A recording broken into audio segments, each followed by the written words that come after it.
Hello guys, welcome to my channel. Today we are going to see how to fix a Minecraft launcher not opening. Let's fix it guys.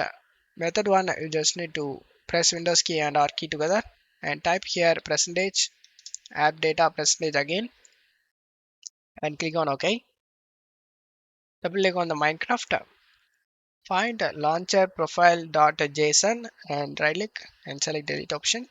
And now just to close tab here and go to search menu and type Minecraft launcher. Right click and select app settings. Scroll down and select the repair option.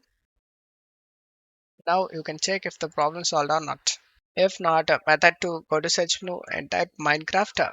Right click on the Minecraft launcher and select app settings.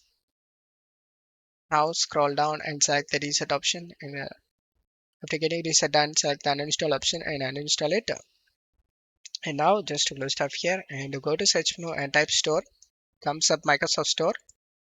In search, you just need to search for Minecraft launcher. Select the Minecraft launcher and install it.